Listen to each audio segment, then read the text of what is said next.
John Stamos, you're a legend. But it really didn't start to hit until I stopped giving a and we just looked at each other and just laughed. I was like, you know?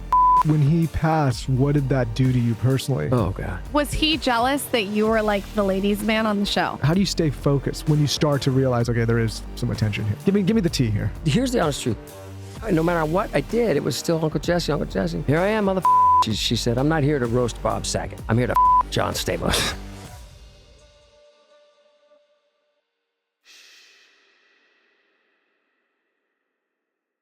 John Stamos in the studio. I don't like being this close to a man who's so handsome. It makes me look bad, Michael. So How can do you go think under the I table? feel? Or... This, I don't know. Hold on a second. I'm overwhelmed that I'm surrounded by the two most handsome guys I know. I brought a bag for Lauren to wear on her head this whole episode. He wants me to wear a bag. Put the bag. He wants me to wear a bag. I don't get intimidated too often, but I think, Lauren heard you were coming in. She's like, listen, Stamos was coming in. You are my childhood crush. Really? I can't believe that. Yes! How old are you? May I ask? 36. Wait. 36. Yeah, 36. I think that you're Michael's childhood crush. Honestly, like... He's too handsome. Thanks for dressing up, Michael. The t-shirt works. That's Rickles. If you like Rickles, that's Rickles, right? Rickles. You know what? I don't know. I said off air who has a better hairline. I hate to say that to you, Michael. Normally, I would say you. I like the way you got it styled. Mine's a little stiff. Yours is, that thing flowing, man. You're stiff. Yeah, we could do a little more of a flow. But you normally wear it like that, right? Oof. A little helmety. He's a handsome guy. He's a handsome guy. What did I read? I read The Outsiders when I was like 12 or 13. Right. Like, that's it for me. Yeah, that's that's the look. So we're here because I read your book. Oh, thank you. I tagged your wife. I tagged you. I tagged everyone. Let's see. I wanted you on the show so bad after this book because this book showed such a different side of you. I had known you obviously from Full House, from ER, from all the different things that you've done. Stern, and the book, you were so open. Yeah, sometimes too open. It was so. Have you guys written a book? I have written You've a book. done everything, but not like this is different. This is like a true memoir. Yes, this is like a memoir. You have to be open. No, I set out to write like a hero story, and then I was like, this is bullshit. I can't fool people, And then it became a human story, and then I stumbled upon a line like, anything less than the truth is paralysis. I was like, oh shit, I had to go back to the beginning and try to figure out how to do it. I thought about writing the two hardest chapters I started with, which was, I want to talk to you guys too, this is a book talk, but I got a DUI the day I got a DUI, and it was horrible, just terrible. I could have killed somebody. And my 5 stages of grief there were, more booze and girls and drugs and whatever. And then the second chapter that I wrote, which ended up being the last chapter about Bob, called Cake, and the day he died, and my 5 stages of grief there was therapy and family and, the program and, so being sober and stuff, meditation. So I grew a little bit over the whole thing. I liked your book so much so much so that I reached out to your therapist. You did? Oh, Phil Stutz? You had him on the show. I had him on the show. Oh, you did already? What a beautiful I didn't man. get any I thought you were so, I read a lot of memoirs and biographies, and this one you were so open that I was like, he's done a lot of therapy. I want to get the therapist in the studio. What a nice guy. How was he? I got to listen to it. Did it air yet? It hasn't aired. We just literally had him in Monday. He's a genius. And the people, it was really funny. When I first started going, it was about 20 years ago. He was in this shitty apartment building on Barrington in wherever that, Los Angeles over there. And it was like this crappy carpet and the dirty, and you're in this crappy elevator and like you're going up and there's like, it's a big name in the elevator. Oh, isn't that so-and-so? And Phil, he had a thing where it wasn't taboo to go to a therapist, which I don't think it should be. Like it didn't matter, like celebrities in and out, and there was no waiting, you pass, oh, hi, Jim Carrey, hi, this person. And he always did that. But the people that he's helped over the years, like big, not just celebrities, but like big CEOs of big companies. One of my dear friends, Dana Walden, do you know who she is? Powerful. I know who just she is. One of the greatest women on the planet. And she's been a great, sort of angel in my career. She's been going to him forever. People that are, running. I'm like, what do you teach these people, But he's been great. Early on when I went in, he said, if you weren't so fucking stupid, you realize how good you have it. I'm like, oh, okay, hi, Phil. Bill. He taught us all about like the pearl necklace that he does. Not pearl necklace. Not that pearl necklace. It was a different pearl necklace. You get from pearl to pearl to pearl. All right, let's go back here. First of all, I was in here a couple months ago on the Josh and Ben show, which is a Good Guy show, and it was really sweet. And I saw all these vibrators and pink things out there. I'm like, I'm going to give you one. What the hell? I'm in the right place. And I thought it was Josh's, vibrator line. It wasn't. But then I texted him this morning. I go, hey, was that the studio? I'm doing these guys, the husband and wife podcast, and I can't wait. But I remember seeing dildos and stuff in the lot. Was that your place? And he said, yeah, that's them. Vibrators, dildos. I'm going to give you one. It's the best vibrator. Really? I can attest to it on the planet. Let me tell you. Okay, my wife, I guess maybe I shouldn't say this, but she blew out our power in our house the other day. I was out of town.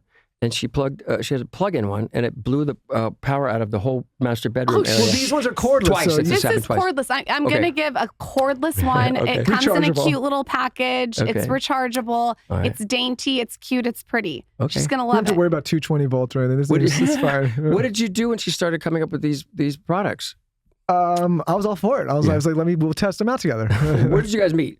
When we were 12. You really? Seriously? Yeah. Wow. And you've only been with each other? I think what happened is she saw you. No, we have not only been with each other. Okay, no. I think what happened is she saw. I need to say that before when we say we met. Do you have hickeys? Are those hickeys on your neck? You did give me a hickey. I think she saw you on Full House and then was like, and then she got all excited. I told my husband, I said, the reason that I have this type is because of you. Okay. This is like, thank you. You guys kind of have a similar look.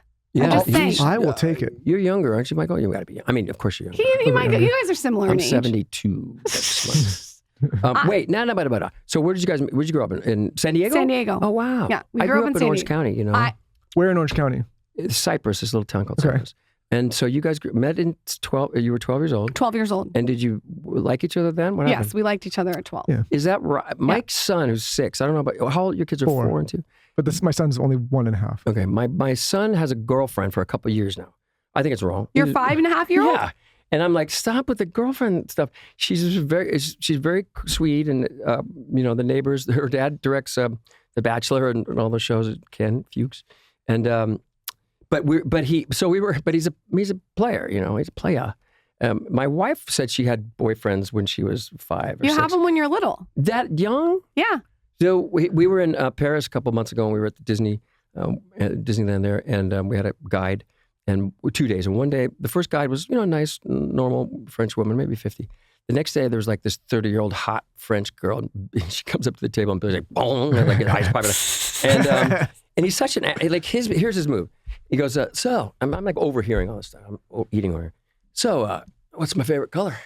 Like, you got to guess his shit, So, what's my favorite dinosaur? Like, really? He's a player. He's a player. And so it's like, and then she says, oh, excuse me, I have to go to the restroom. And just walks off.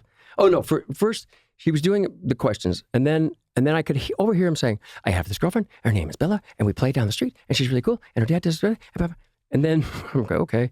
And then she walks away to the restroom.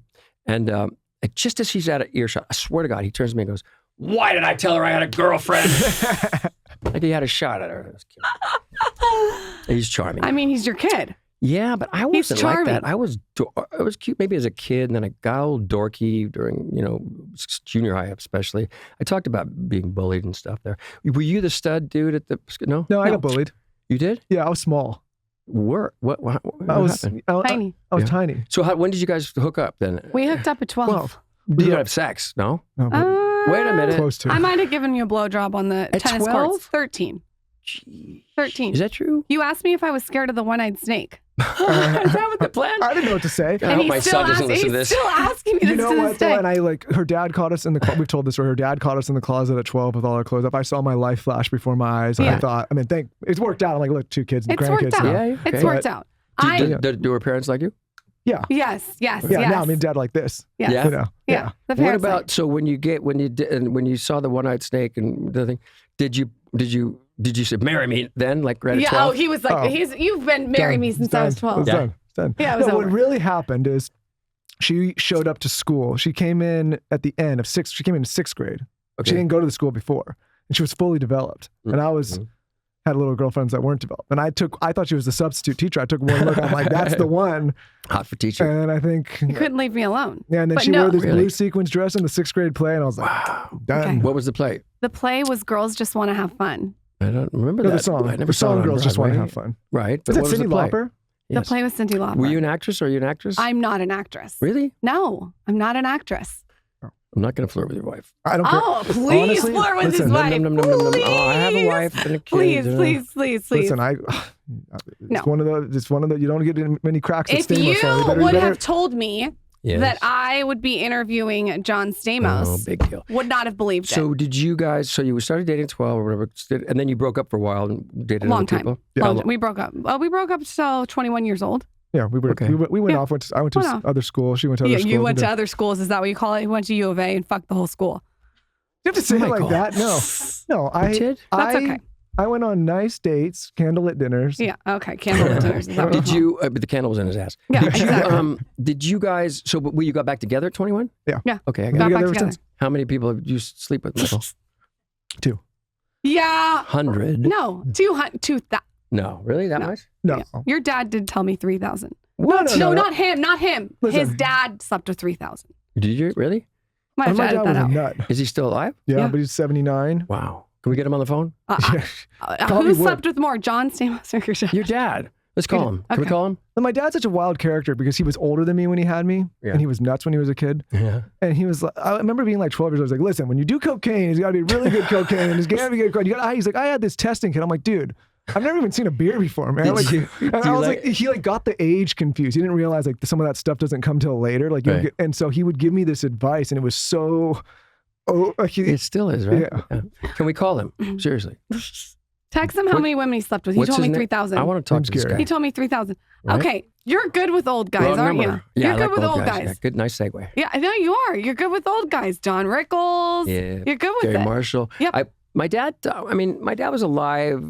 He died, I was pretty young. He was 65. I was too young. And I sort of gravitated towards, that type of guy. Father My guys. dad was a cool, my dad was probably like you. He was Joking aside, yeah, me and him are I could tell. like that. And yeah. he was, I could see he's putting on some of that stuff, but he seems like a really good guy. And You he were loves working with your dad in his restaurant That's right. when you were on a show at the same time. Right. What was that like? Well, the first job I ever got was General Hospital. You know what's really good about your podcast too, I should say? You let your guests talk for a long time. Maybe you're spacing out, I'm not sure, but, right? You know what I'm saying? Well, isn't that what you're supposed to do? Yeah, I isn't guess that, isn't so. that what you're? Yeah. Well, some people interrupt and stuff. But anyway, yes, I worked at my dad's restaurant. My dad was probably like you. He was like, work hard, be a good guy. My dad treated the busboy the same way he would treat his best customer. And I never forgot that. I watched it and he instilled that in me. I did an audition for General Hospital. Did you ever? You probably didn't watch that show. No, you didn't. You did? Yes, I did. When I was at home, yeah. When you were, you were how No, old? I was like 80s? How old? 5. You were 5? So you hadn't met Michael I yet. hadn't met so you were Michael yet, still- yeah. Right. Yeah. 12. Told you, my first childhood crush. Well, you said Full House. That's Every right. single girl says that to him. No, they don't. They don't. No, I'm not kidding you. Like we've had some people on the show. She's like, hey. Well, I'm very flattered. Yeah.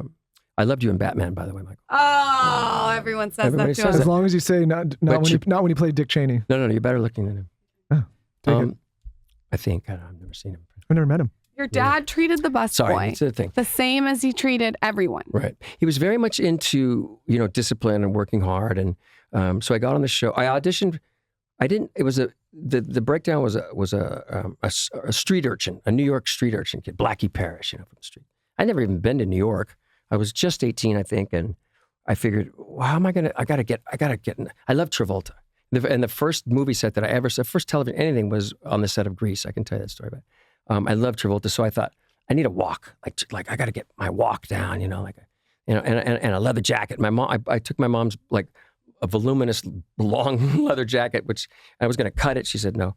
She sort of feathered my hair. I had sun in during that time. Did you ever use that, Michael? What is it? You guys should manufacture it. You squitter it in your hair and it, sun, it's lighter. And so I was walking. So I wanted to find a street that I thought was New York, which was, I went over here to West Hollywood, and I was driving down. This looks like New York to me. And there was a place called Rage. I thought, this character needs rage. I'll park there, And I got out. It's I'm working on my walk, walking down Santa Monica Boulevard over there. A lot of cat calls. There was a lot of outdoor restaurants with mainly men, mostly men. And, woo, you get it, girl. I'm like, girl, oh, okay, you know.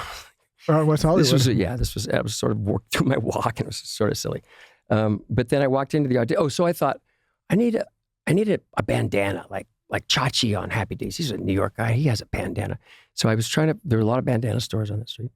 And I went into one and I got a yellow bandana. And I'll never forget the guy says, he says, today's your lucky day because with every bandana, you get a massage. I'm like, oh, thank you, sir, but I got an audition.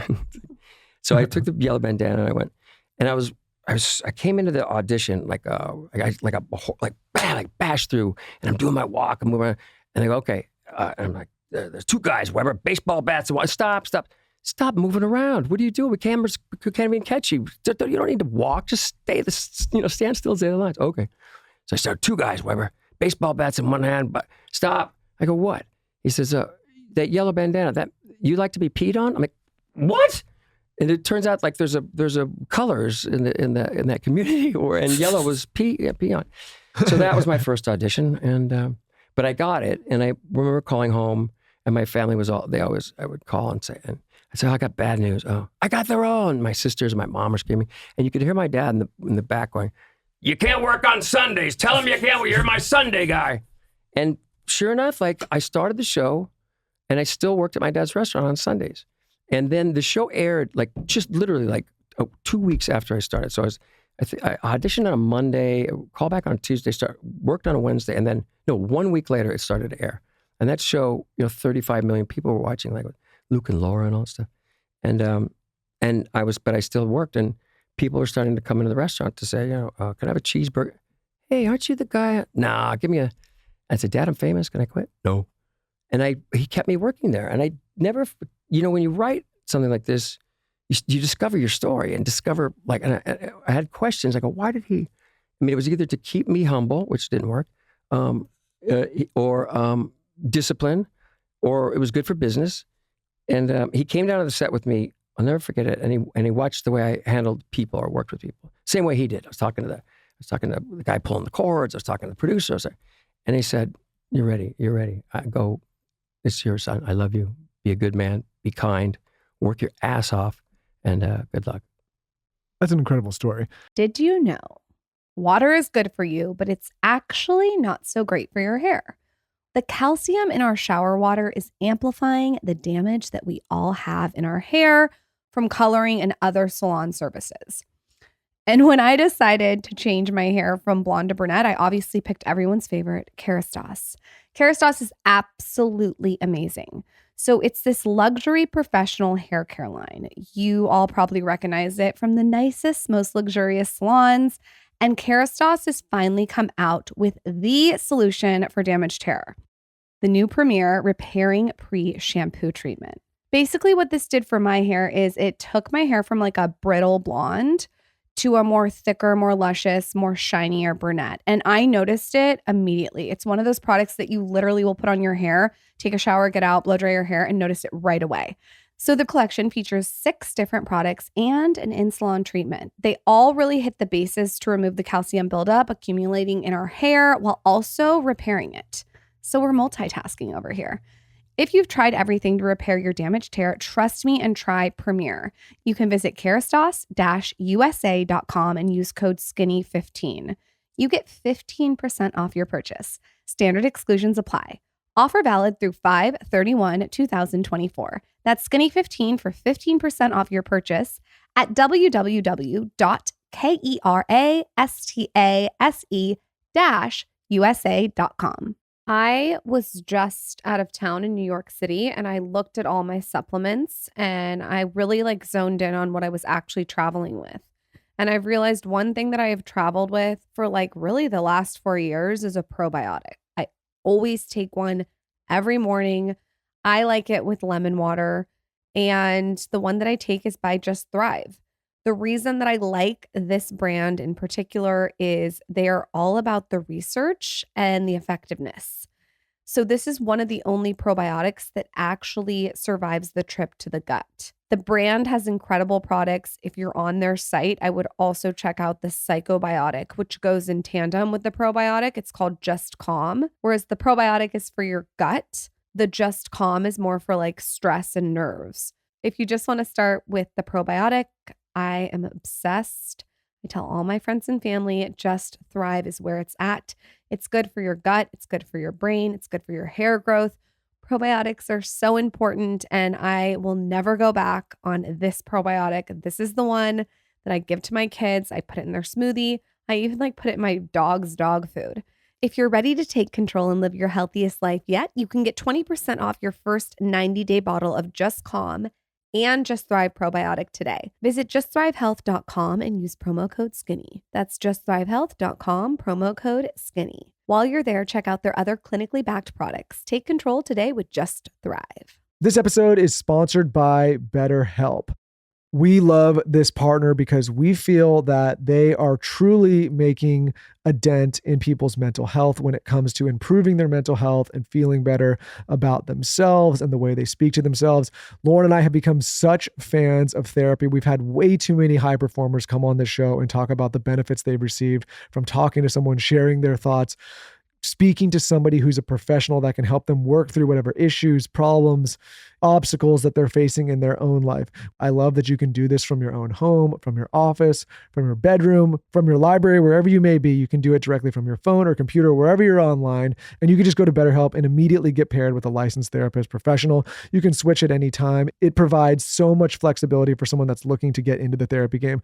I have a friend, a very close friend, who's been struggling recently through the issues that he's facing. And I said, no joke, we have a partner with BetterHelp. I think you should talk to a professional and they can help you navigate these issues. Sure enough, he did, and he was able to break through a bunch of the issues that he was going through. So if you're thinking of starting therapy, give BetterHelp a try. It's entirely online, like I said, designed to be convenient, flexible, and suited to your schedule. Just fill out a brief questionnaire to get matched with a licensed therapist and switch therapists anytime for no additional charge. Of course, we have an incredible offer. Become your own soulmate, whether you're looking for one or not. Visit betterhelp.com/skinny today to get 10% off your first month. That's BetterHelp, HELP.com/skinny, betterhelp.com/skinny. We've met so many people, and honestly, when you came in the room when Bert was here, I could tell right. I'm like, oh, this guy is it. You seem like a good dude. Like you just seem like you. I watch you with Jade in the office. You treat everybody really nice, and it's refreshing because, we come across a lot of people, and sometimes you see people reach a certain level of either fame or fortune, and they kind of lose sight of just being a human. No, man. I mean, there probably were times when I was like that, but for the most part, like I wanted to be famous my whole life. I wanted to be popular.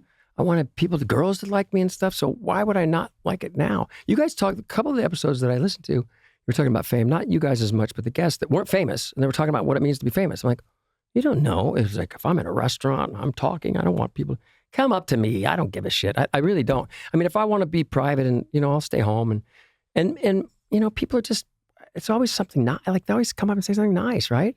You guys get recognized probably once in a while. Maybe not. You know who says what you just said? Kim Kardashian. Oh, really? She says, I'll never ever complain because I've worked so hard to get here, and I'll never complain about people coming up to me or being famous. She said, I love every minute of it. Yeah. I think that's honest too. Yeah, and also, if you're right, if you don't want to get recognized, don't go out. Well, I mean, people, I think people do, don't want to live in their house all the time, but I don't know. I can't speak for them, but for me, it's like, like Kim. She worked really hard. She's, have you guys had, has she been on here? No? You can't bash me. Open invite. Open invite. She's my neighbor. Anyway, you look at people that work that hard and it's pretty impressive too, right? It's amazing. You guys, so what was your first, who started making the dough first, you or her? Probably me, but we had different, like I went straight into the last job I had, like McDonald's. Yeah. How did you know that? Oh, I listen. Oh, wow. Was that, but my dad, he's a funny character and he taught me a lot. But one thing that I think is a little bit of a strange path is he drilled in my head always that I could never have like a job, that I had to go build something on my own, which was strange, Yeah. And I struggled and stumbled with that for a long time because it was like, what does that even mean? There was a lot of pressure. Yeah, it's a lot of pressure. Your dad was a lot older than like your dad. Because he was a born and bred like entrepreneur, and I think your dad had when he was 42. Yeah, and so I, with that, I had what I would say is I had a lot of downs first. Like I would go up and then I go down, and I go up, and then I go down. I had nothing really stable, but when stuff started to hit me, but then, you know, probably at times when I was down, then she started to go up. That's great. And then vice versa. But I think what's interesting about us, we've been together for so long that we've kind of been building it together. Right. Right. Like we well, no prenup. So, you know. Yeah, no. Thank God. We've got more money. I should have made you sign a prenup. Yeah, right. Yeah, that was my mistake. But you know, I remember when she was bartending and putting herself through school and starting the blog. I was bartending in San Diego. Hooters? Not Hooters. I don't mean to be disrespectful. Not Hooters. But I know there's a lot of Hooters down there. Not Hooters. Okay. You know that what, was disrespectful. though? I'm sorry. That was not disrespectful. Yes, it was. You know what? Michael's getting pissed off. I wish that I worked at tits. Hooters. I wish that I had that moment to work at Hooters and sell wings. I would have sold wings like nobody's business. Wings, I really would have. She got her first boob job at 18, and she got them removed recently. But yeah, the Hooters, you would have crushed it there. I would have crushed it. This is Hooters. personal. I feel like. We talk about everything. There's nothing off limits at this point. What is that like, though? Did that start from the beginning? Like, have you guys just spewing out your personal life? Here's the way that but here's the way I would.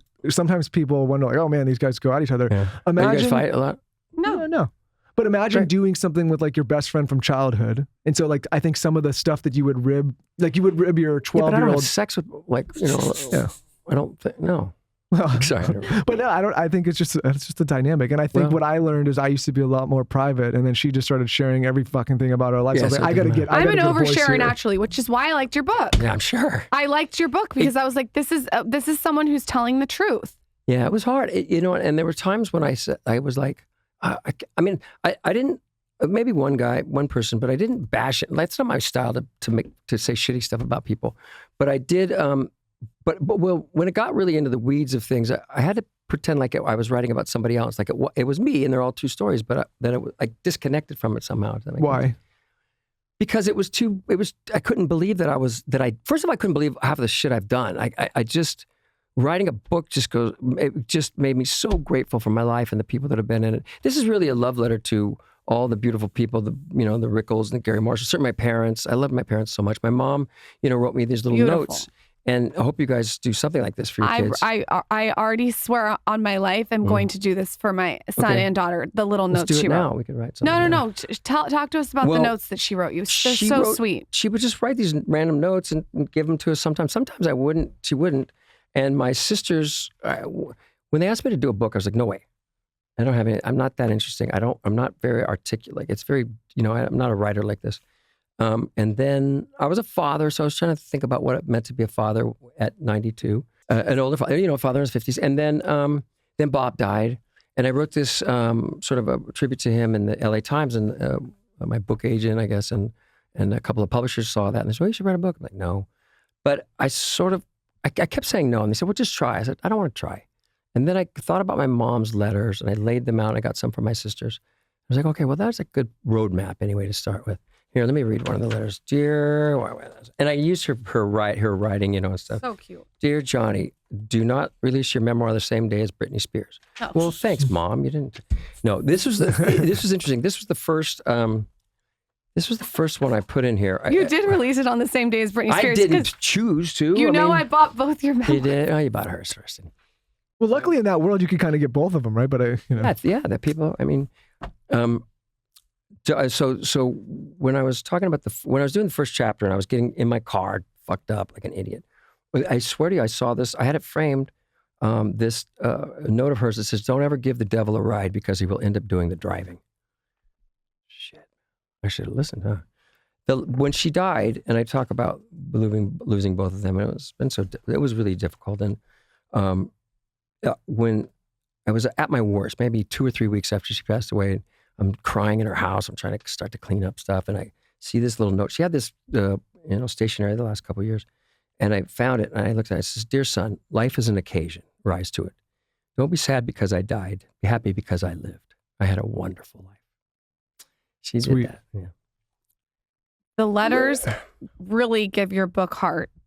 It's very, very honest. And what your relationship with your mother, Bob, and Dawn seems to be a big part of the book. You had really deep relationships with those three people. Yeah, Bob sort of is all the way through, right? Like, yeah. And yesterday was his the 2-year anniversary of his death. He seemed like the best friend. You guys would have loved it. Oh, He'd have been great on your show because he said funny. It. He said People it. don't realize, I mean, maybe they do, how fucking funny that guy was. Brilliant.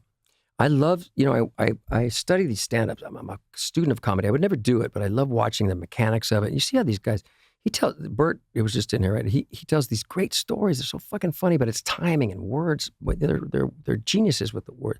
And Rickles was the greatest ever. But Bob and I didn't like each other when I started the show.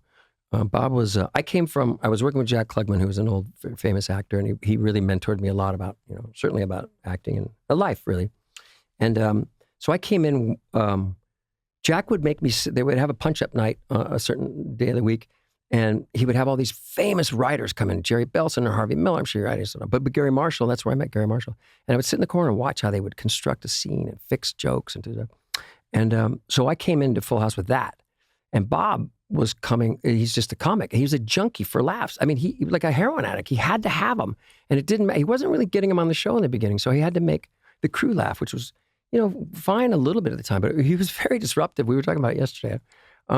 So we didn't get along at all. It took a while before, but once we locked in, we were just there for each other, all three of us. The third season, I think it was, Bob's sister got scleroderma, which is a horrific disease that he'd been advocating for and raising a lot of money for till the day he died. And then Dave's sister had a very terrible cancer, cervical cancer. And then my sister had a brain tumor. So now we were just the three guys on a show. We were three brothers grieving for our sisters. Bob's sister died. Dave's sister, thank God my sister made it out alive. She was misdiagnosed and it was MS and she's doing great. But from that moment on, I think we were just as one.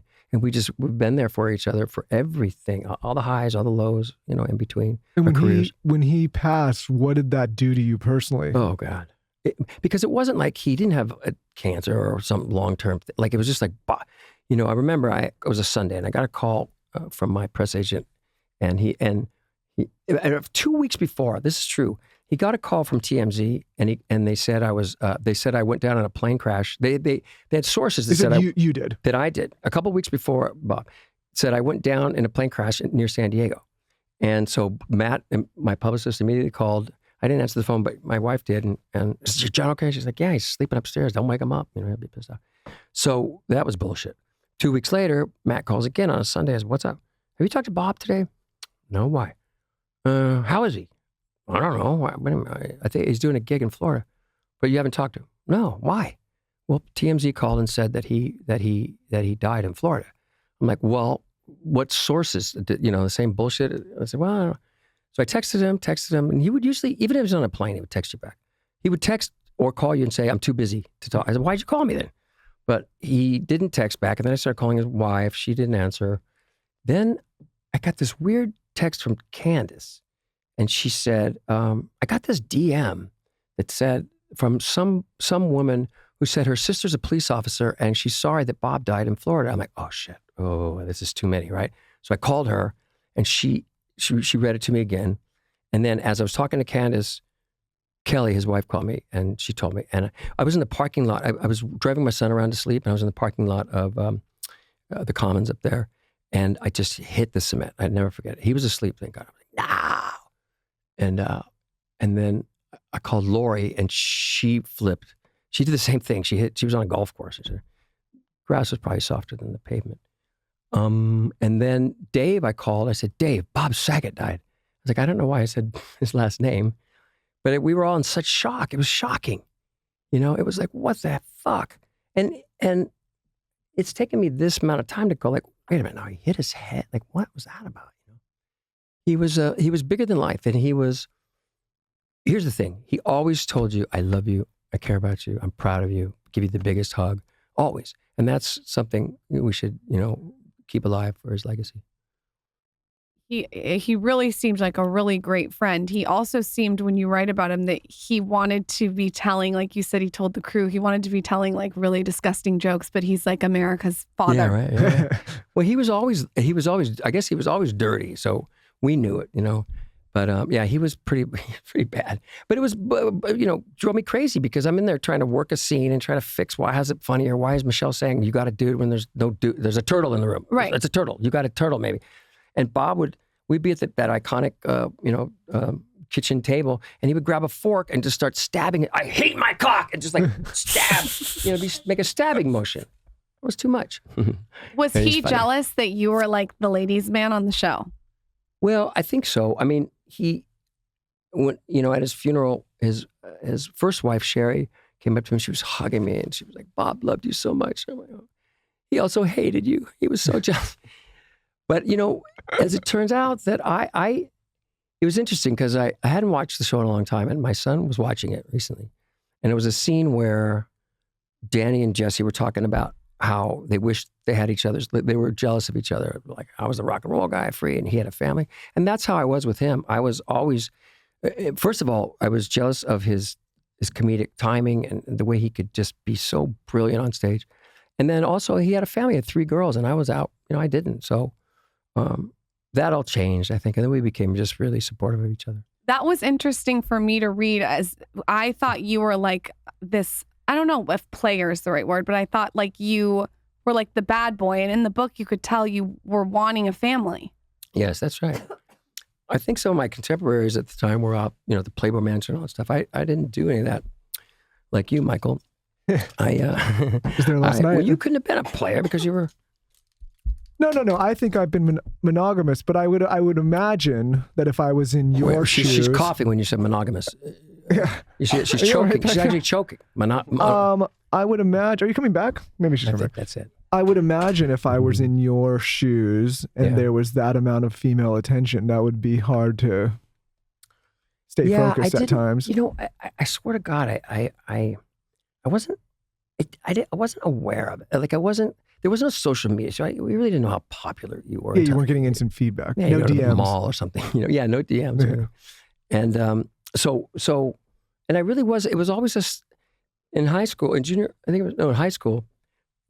It started to change then, and I was this goofy kid. I was like doing like stunts and magic and puppets and not things that really don't turn girls on that much. I started playing drums, which was helpful, and I'll never forget it. Maybe you had this. Were you good looking, forever? I mean, since you were... I don't know. I think I was. I mean, maybe she'll come. I mean, if she ever comes back. No, I was never, I never felt like the guy. I wasn't super confident when I was younger. Right. And I got bullied when I was... Why? Small. I don't know. Probably, I was always like, I've always been headstrong and I've always been outspoken. Smart ass kind of thing? Yeah. I got kicked out of every school I've ever been to. Well, yeah. How? Why? What did you do? Well, Lauren will tell you. I think I was not good in those. I didn't like being told to sit still and be this and be that. I remember I used to show up to classes. I leave for 1 second and he's interviewing you again. Yeah. The teacher would have a stool outside the room. I wasn't allowed to go in. We've done 4 podcasts today, so I'm like... When you said monogamous, she started choking and I think she threw up. Yeah. I'm not sure. You just seemed to me like the bad boy. And so it was interesting to see that you wanted a family the whole time. I wanted a girl. I wanted to be in love. We were just talking. I guess I wasn't that aware that he said, with all those girls after you. There was no, social media, so I didn't know. I did, appearances and stuff, and there was a lot of that kind of thing. But I always wanted to find the one and settle down. I wanted a family like my mom and dad. But once you did know, and once the success of the show and your platform and you become known, how do you even how do you stay focused when you start to realize, okay, there is some attention here? Some attention? Yeah, I mean, let's be honest. Well, give me the tea here. Well, here's the honest truth. I felt I would go to bed too early, and my friends called me the something waster. Like there would be girls that would want to hang out, but I was like, he's asleep. Something waster. Yeah. I really was. Now I stay up later, but I was like that. But I mean, I went out but it was so much more innocent, and I wasn't evolved. I mean, I think I wasn't very mature. I was very. Hopefully you get that from the book. Like I was so naive, and I was so. I was a little kid from Orange County that was quite sheltered, and it was all sort of a dream to me, right?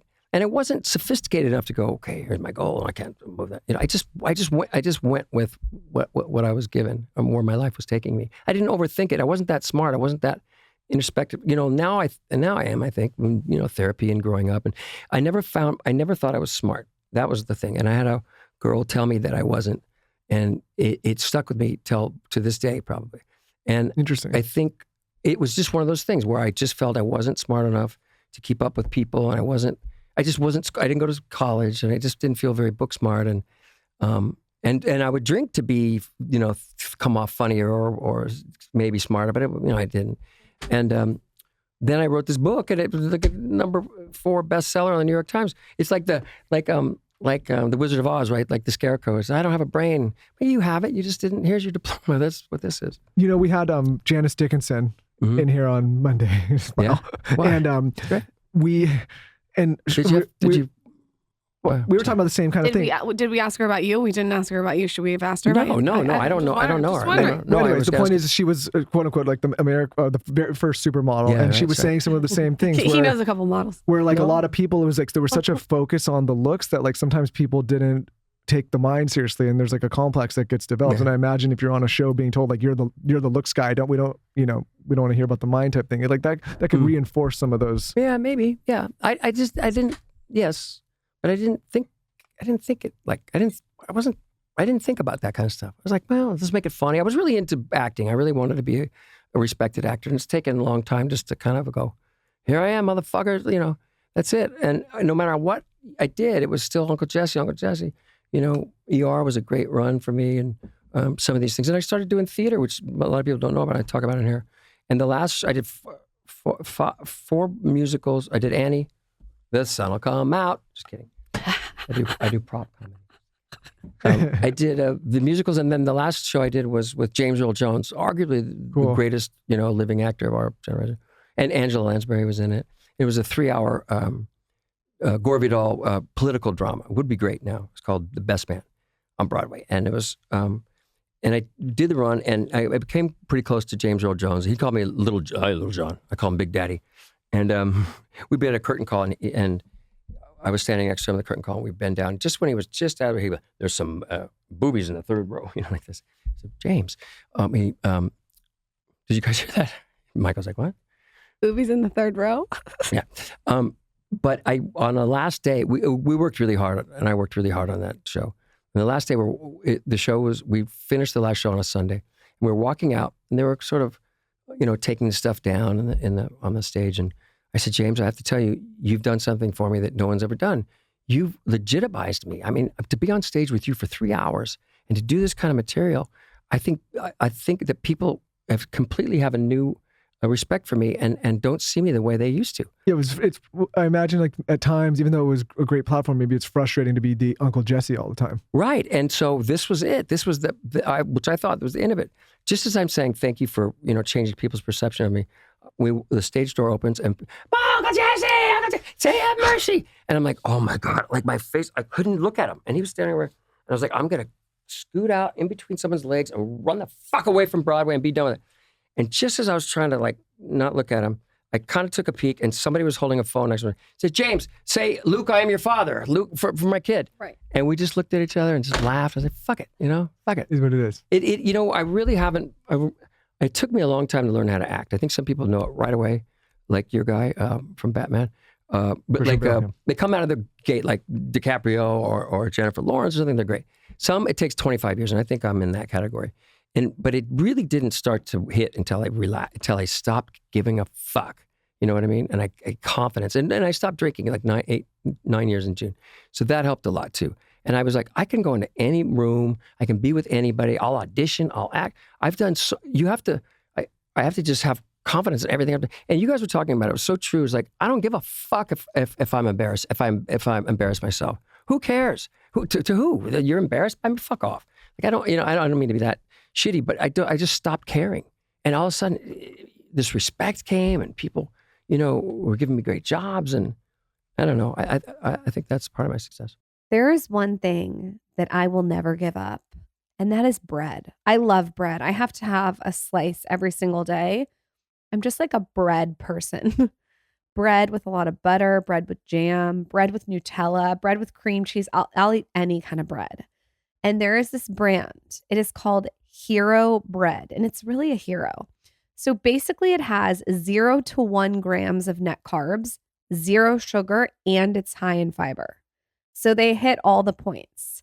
It's delicious. It's flavorful. The one that I like that I can't shut up about is the Hero Seeded Bread. It is so good. toasted with grass-fed butter and a little bit of jam. Sometimes I'll do like an egg on top of it. I'm telling you, try it. You will love it. If you want to make a BLT with it. They also have like hamburger buns and tortillas. I'm just really into bread, so I love the seeded bread. But you can go on and just check out all the carbs. They have something for every single craving. Like I said, buns, tortillas, bread loaves, go check them out. They have a monthly small batch too of indulgent favorites. There's like a hero croissant that has 2 grams of net carbs. And then they also have a hero cheddar biscuit with 1 net carb. They've set out to make a bread that's low in carbs with no sugar. It's 45 calories, 5 grams of protein, and 11 grams of fiber. Sign me up, please. It's my dream of life. Don't give up on being a breadhead. Hero Bread is offering 10% off your order. Go to hero.co and use code SKINNY at checkout. That's skinny at hero.co. No, I think that's it. And we, for us, I used to say like my biggest fear when I was younger was like if I had to speak in front of anybody or just public speaking. Like, now obviously we do this all the time, but I think it's like you get to the point where it's like I don't give a fuck, and you realize that most people are just thinking about themselves. Yeah, anyway. they don't know. Yeah, They don't I talked care. about like I auditioned for ER early on, right about a year after Clooney left, and I thought they were going to offer me the role, and they said, "Well, no, we're just going to have a little meeting." I thought it was going to be, John Wells who created the show, and maybe one other person.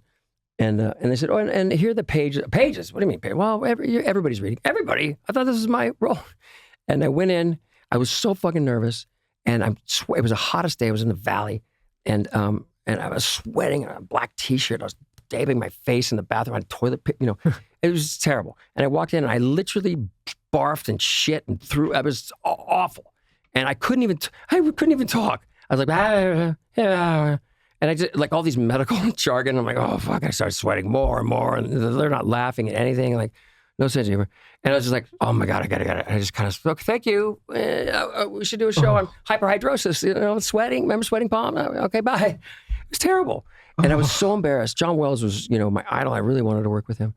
And I went home and I called the casting director. I said, how was it? He goes, I never heard this term. He goes, you shit the bed. I'm like, what? You shit the bed. I said, well, it was hot, whatever. And years later, they offered me a part on the show.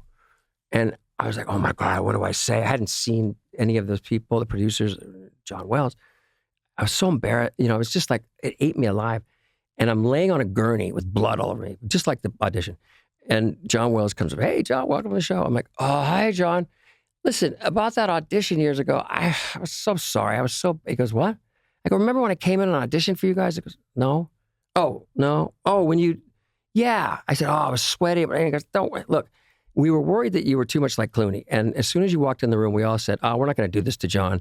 And that's why we didn't have you do this. We wanted to wait for something like this new role and let a few years go by without him. So all those years I was stressing about, fucking up in front of these guys. They didn't even think twice about it. They like made the decision before they even, yeah. And people don't, right? You spend half your life worrying about shit that never happens. It's funny, when I told everyone that you were coming in, I said John Stamos, not Uncle Jesse. I said John Stamos. Everyone knew right away. Do you think that this book has, I feel like I don't think of you as Uncle Jesse. I think of you as John Stamos. Do you think that this book has helped with that? I'm not sure. I mean, this is like, I think this should be this is a pretty big moment, the book. I never thought about writing a book. When we made the New York Best Times, I was like, "Oh, is that good?" And they're like, "Yeah." Are you kidding? But it is because it's my, it's my legacy, and I'm going to leave it for my son, and I got to talk nice about my wife and stuff. So yeah, I mean, thank you. I hate being serious. Can you tell? I have 50 jokes going through my head right now. Well, you can tell by maybe the people that you surround. Like I told you, I obviously was very aware of you, but I was maybe not the target audience for Full House. And when I fell in love with what you do and everything is when I said I was driving home. I was a huge Stern fan. You came in with Rickles, and I was like, and I thought it was such an interesting pairing. Right. But now talking to you, I'm like, it makes sense. Me and Don? Yeah. But it makes sense. Like just the people you surround yourself with, like they're funny fucking people. I guess. I don't know why some of these people. And even Howard. Howard. I mean,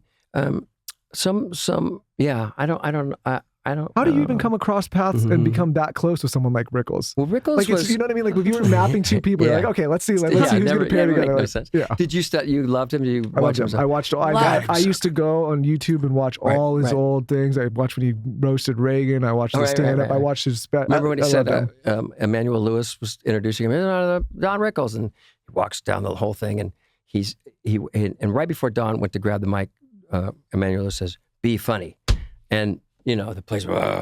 And Don said, I'm repeating Don. This is not my joke. But he said, well, there's one little black boy that'll never play basketball. I was like, oh. I go, Don, how did you, he never had writers. He said, I'm just doing Rickles. I'm doing Rickles. I got to show him a bunch of stuff that he did when YouTube came out. I went over his house. He forgot about maybe? Well, he never saw, like he did the Tonight Show many times, and he never saw him. And I'd be like, oh my God, how did you, shut up. I'm just doing Rickles. God damn it, I'm funny. He would say. He was, when I met him, he wasn't, people thought he was dead. Like it was before this resurgence. Like we did this documentary about him on, and that won an Emmy for him. Was it on HBO? Yeah, I think so. Yeah, yeah. It came out. Yeah, Mr. Warmth, great. And then all of a sudden these tributes started to come around, and it was beautiful to see him get his due. He would say, John, came over. Johnny Depp came over. I said, oh yeah, Johnny Depp come lately, huh? Johnny, I've been here 10 years with you. Well, I met him at a restaurant, and we just started talking, and then he was. His son died at a young age, and that was horrific. And so maybe he thought of me like that. We spent a lot of time. We talked for hours on the phone. You wouldn't think, right? And he was like no, but it makes sense now when you're talking. I could see that. He probably got your sense of humor, and obviously, Howard loved him and said he was the reason why he got into comedy. And so. Don, I don't want to talk about, I'm stupid. I'm not going to go on that show. I said, it's a different, he loves you. And did you tell Howard you were bringing him on? Because I thought it was like a surprise. It was. It was like I was bringing a new girl and I wanted their opinion. I just kind of, barged in. Now, it was a surprise for everybody but Howard. Like, that you don't surprise him, I guess. So. But Artie and everybody else. And Rob and everybody was like, and he walked in, and it was incredible to see. I don't know if you've seen it. I know you said you heard it live, but I saw it and I heard. I watched it after, but I heard it. I was driving home Michael from the desert. a big fan of you on Howard and Don Rickles. Well, because I used to do these long commutes when I was chasing her, and I would drive from Arizona all the way to San Diego. It was like 5 hours. But I went to school out there, right? Arizona State, where you had sex with other girls. Yeah. And that's when Artie was on the show. Right. And so those were like, I feel like those were like pretty crazy Stern days. Yeah, he was. Artie was. And then you came on. But anyway, but it was beautiful to watch because Howard stood up, took his glasses off, called him Mr. Rickles, and the two of them here are bonding on being so unpopular with girls that they had to be funny, and it was a beautiful thing to watch. What did he say? He's like, I struggle with women. He's like, did you struggle with women? Howard's like, yeah, look. Yeah. He said, like, no, it was. He said. Howard said, yeah, I did too. He said, oh, really? You look like a Jew Zulu. Jew Zulu. Where the hell did he get that? Well, the cool thing about him was, and I don't know if you could even get away with it these days, but he would just rip on everybody. Didn't matter who you were, background, race, creed. Yeah. Like he was just, but it was funny. It was a different time, and he was not racist. He didn't have a racist bone in his body. And if, because a lot of people, oh, that's racist. Look, he was making fun of bigotry. Like he was like doing like Archie Bunker or something, It's like, look at what they did on that show, and the great Norman Lear. Like, here's an example of a fucking moron, And Don would sort of highlight that and say it was terrible. He was obviously he was one of a kind. Yeah, I loved him. Was Howard so starstruck when he came on? With Don, yeah. That's a cool moment. I was going to say so when you... Did you guys ever go to SeaWorld? Yeah, of course. Yeah. Did you went to Disneyland. I went to Disneyland. Oh my God. Lauren said you guys, of course. He's huge with Disneyland. Yeah. Huge. We just took our daughter to Disneyland, and we did the used to go every single week when you were little. Yeah. Well, and you got engaged there. Yes. I mean, you were a Disney fan. Okay. He knows all the secrets about Disneyland. What's the Stamos experience at Disneyland? I don't I feel like you're having a different experience than most people. Well, I didn't when I was a kid. Sure. I mean, obviously, I went there to meet. I remember standing in line for the Matterhorn. I had my dad's, members only jacket and his shitty Aramis cologne. I got zits and my head feather. Like I look like a dead crow landed on my head or something. I don't know about that. I'm going to need proof of that. Listen, I was the caterpillar, and then when I slowly started turning to the butterfly, that's when girls started to like me and guys wanted to beat me up. Like you, my No, No, Michael. Yeah. Michael doesn't like bullies. no, I You was guys would have gotten along. they I were bet shit. we still do. Yeah. I was standing in line trying to pick up girls and it was like, and they would just walk right past me and stuff. And it was did like, they make a mistake? well, you go like, man, if you would have told me back then that I'd be on this show today, I'd have my own stuff, and girls would kind of like me, and I'd have the Disneyland sign in my backyard. I collected Disney stuff. I don't think they just kind of like you. I had to turn the fucking AC on in here. Now, it's all weird. It's all weird, Surreal. It's surreal. That's how it is. For you, and I always find this interesting because we've had sometimes, even like all the time, we have moments where I'm like, man, this is really kind of just like when you and Bert came on. I'm like, this is a surreal moment. Really? What do you? Yeah, for sure. What are some of the most surreal moments you've had where you're like, wow? Like we were talking to Jana, she dated Mick Jagger. She's like, it was weird. Talk to us about the Beach Boys experience when you first got to go on stage with them. Yeah, I mean, like I imagine that's just like some things, even, no matter what levels or peaks you reach, like there's probably some moments you're just sitting there like pinch you moments. Right now. Yeah. With you guys. That's kind. Yes, there are. And you guys have had them, I'm sure, a ton, right? I mean, you talked about it. But like when you talk about, or a guy was on here, Jesse, whatever, talking about knowing someone the first $1 million. Well, how old were you when you made $1 million? How old was I? Well. No. Oh. Taylor, when was it? Like 25, 24? Yeah, that was, But that range. Has Taylor been around that long? Taylor and me have worked together for a long We've time. known each other since we were 12. Taylor too? Taylor. Yeah.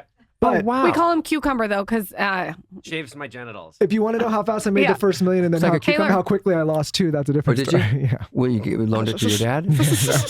No, Wait but a minute, let's go back to Cucumber Dick. What, oh, you don't know about Cucumber Dick? No. Okay, so he shaves himself bare. he shaves himself bare, and it causes all this razor burn. Oh, okay. And then he comes to me and he asks me how to get rid of razor burn. Why you? She's my confidant. Use an ice roller. And then he also had a problem with coming too quickly. Yeah, premature ejaculation. Premature Thanks, ejaculation. Taylor. I know what it is. So we've gone through this. we had to fix that with edging. Okay, yeah. We had to work on that. Okay. And now he's gotten a little better. He can last 2 minutes. Oh yeah, no, trust me. Now there's no complaints. It's Do fixed. do you have a girlfriend, Taylor? I do. Or is Or he a straight? girlfriend.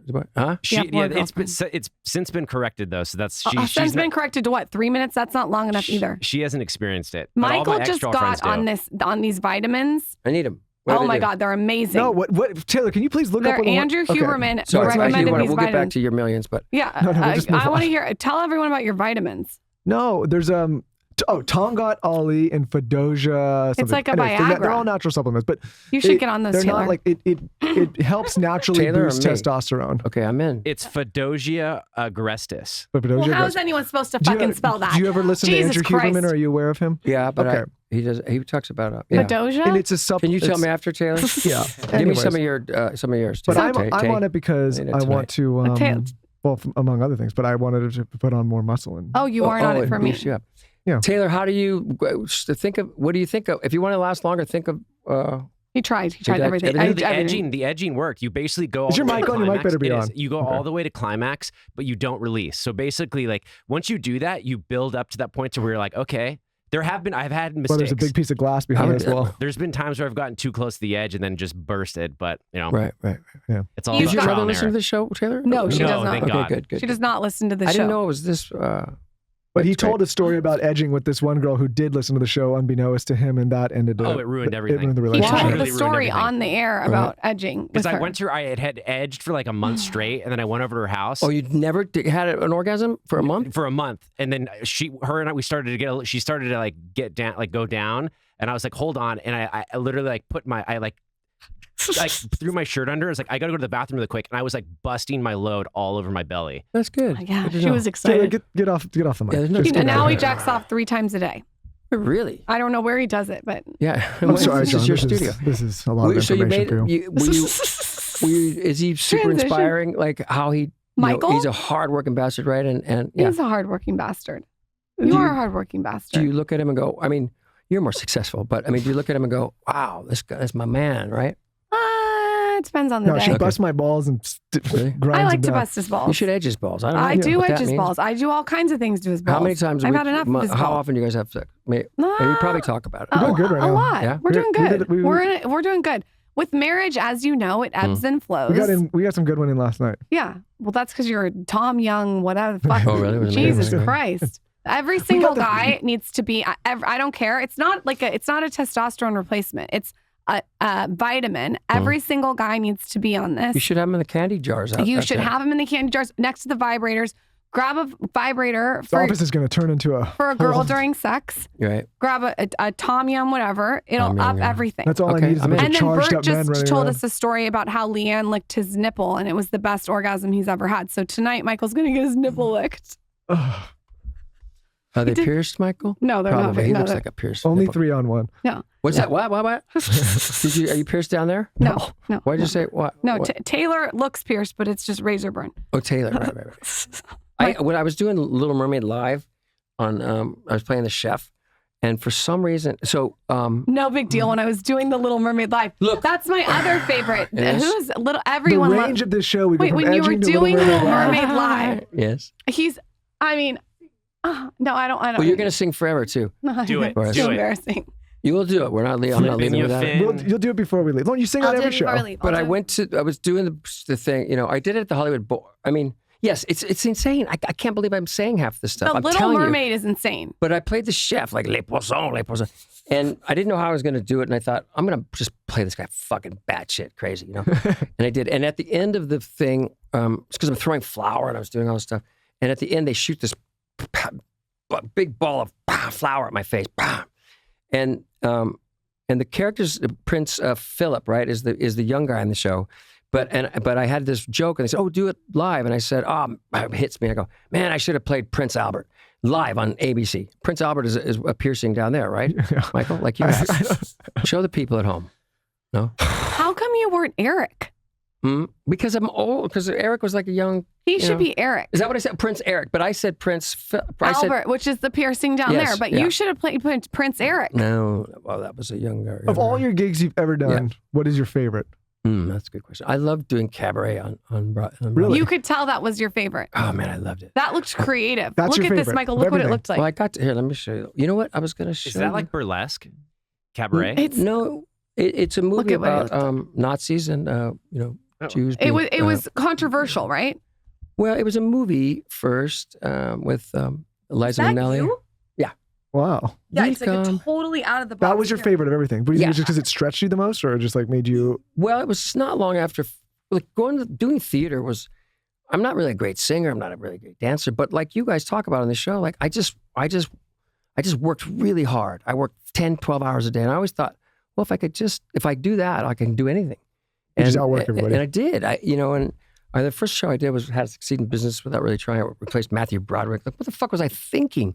Like I've been dying to get back to that fearless guy, forever. But sometimes I do. But then cabaret. But this guy's like a pansexual, gay Jewish guy who would fuck a goat. There is a goat fucking scene behind a curtain, and I'll show you some of it. But I don't know how I was going to do it, and I started leaning into it, and people were walking out. And I was like, oh my God, what am I doing? And I talked, and director Sam Mendes was directing it, and also Rob Marshall, big. And I said, what? I said, you're doing it right. You're doing everything right. Don't lean into it. And I just kept trying to make people walk out, because they thought they were coming to see Uncle Jesse. And I'm like, It's not that. There's Kit Kat girls, and I'm dry humping, and there's a lot of sexual overtones about it. At this point, are you married?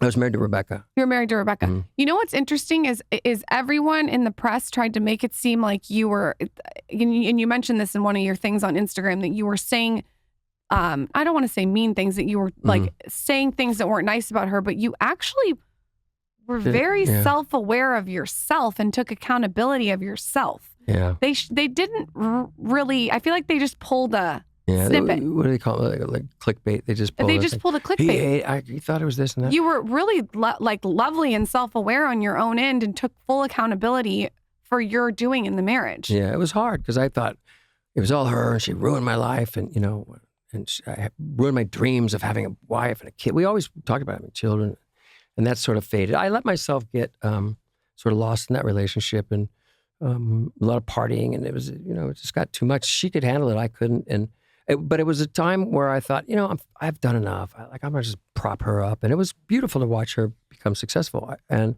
then, then when it busted up, it was very difficult, very hard for many, many years. And I think I felt I just went on too long. My dad died at the same time. I started drinking even more, and it was terrible. And I just blamed her for everything bad in my life, which was so.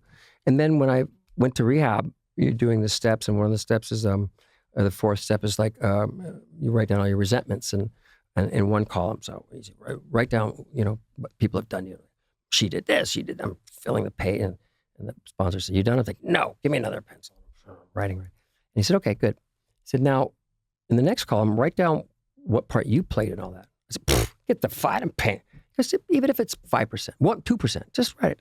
And as I'm writing, and I was really brutally honest with myself at that moment, I realized, oh, well, maybe I had as much to do with the demise of the marriage as she did. We were just two people, no good guys, no bad guys. It just didn't work out. I wasn't mature enough. I wasn't smart enough. I was with her around 10 years, 30 to 40. I married her when I was like 35. I can imagine that you're both such good-looking people, and you're young, and everyone's throwing themselves at you. It's a lot of pressure at that age. No, but it wasn't like that. I mean, you two are just good. It's just good looking. But you guys are. I feel like have people throwing themselves. You're at like you guys? on the red carpet, and you're like I think it's working with because, other actresses, and she's working with other actors. It's just a lot. It'd be a lot of pressure. I think it's different because yes, you guys as celebrities are also. I mean, I watch sometimes producing some of these shows when celebrities come on, and like the way, like, okay, we can do a show with an entrepreneur, and it's like, okay, cool, whatever Tuesday. Sometimes that's the backbone of the show, though, right? Yeah, a lot. But and I learned a lot. I like that Jesse guy was really good. Amazing. Yeah, he's good. He's amazing. But I sometimes I see like it'll be a little tiny clip that's said in one Jesse's of the. Are great. It'll be a small clip that's said for 1 minute in a long show, but it's a celebrity, and I see 18 publications just going in and saying and I'm like, that's not really what the whole thing was about. It was just they pulled this one, and I imagine that kind of narrative and pressure from the outside all the time. It's like what I like about doing this is I can say whatever I want and can kind of control the narrative. So, but I feel like you guys are at the mercy a lot of the time of whatever people decide to write. Yeah, I guess so. I mean, I remember being in here and we had a long conversation about Full House and how it started, and the first. I talked about it in here, but the first scene that we did with the Olsen twins, I mean, they were babies, and they didn't want to be there, and they were screaming and crying, and I'm trying to do my lines, and they're screaming over my lines, and I asked them to get rid of, to bring in some other kids because we couldn't get through a scene. They didn't want to be there. It makes sense. And that's all that they took out of that thing. Josh Stamos fired the Olsen twins. Maybe I saw that one too. Yeah, see? Yeah, sure. I mean, it's clickbait, and it's fine. I mean, Josh and Ben that clip probably did well on TikTok. Yeah, maybe. Yeah, well, then TikTok's getting very mean. Like I'll go on Instagram now and stuff, but it's too much. I think that they've cultivated. Listen, the TikToks are going to be mad. So I think they've cultivated an environment where there's a lot of tearing down on that platform, more so than I've seen on other platforms. What's interesting, I was going to say, what's kind of a you want to be interesting and you want to be honest about stuff, especially in these long forms, which is so brilliant for you guys to be doing because I mean Howard sort of started Sure, of course, but to sit and talk for an hour. You really get to get everything out. You don't have to, you guys probably done talk shows. You see, you're on for 8 minutes at Fallon or whatever. And you got to come up with 4 jokes and everything. So to be able to do this is great. But you can get, you can get yourself in trouble too. But also, like I mean this with all respect. If they were like, hey, John Stamos wants to come in and talk about his book for 5 minutes, like that's not what I want to. That's not the conversation I want to have. Right, I don't think there's any, and I don't think that's the conversation that. But you have to do it on the other shows. But that's what's so great about your show. Why don't you start a podcast?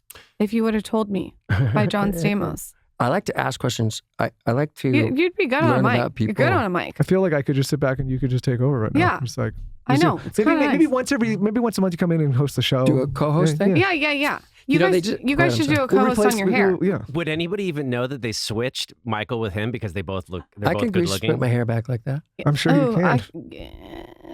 Be handsome. Should we call my wife? Well, yeah. Call your wife. I'm dying to hear about your wife now. She's beautiful. She is beautiful. And the way that you asked her to marry you wrote about in the book, is so cute. Can you tell Michael the way you asked? Can you even explain it? Oh, don't make me look bad here, John. It's so cute. How did you ask? You were 12. No, you go. Don't worry about it. You did ask me the second I saw the one-eyed snake. You said, will you marry me? You tell your story. And then is it snake talk or was it hip? Everyone was talking. You tell your story. And if it... Did you get jealous? Like, do I get jealous? Yeah. I don't ever get hit on. That's what my wife says. It's bullshit. I never get hit on. It's bullshit. Ever. I don't believe it. I Do never I get jealous? You get jealous? No, because I don't get hit on. You get jealous, girls? I like to lead with fear sometimes. You what's that? I like to lead with fear sometimes. Lead with fear? Lead with fear. Oh, lead. Oh, okay. I like to keep him guessing. He never knows. Oh, that's fucked up. Yeah. But yeah, my wife does that too. It's like, Yeah. what are they thinking? And then you try to do a couple of things. If I told him if he ever cheated on me, I wouldn't bring it up for 2 years. Ooh. So you'd stay with him?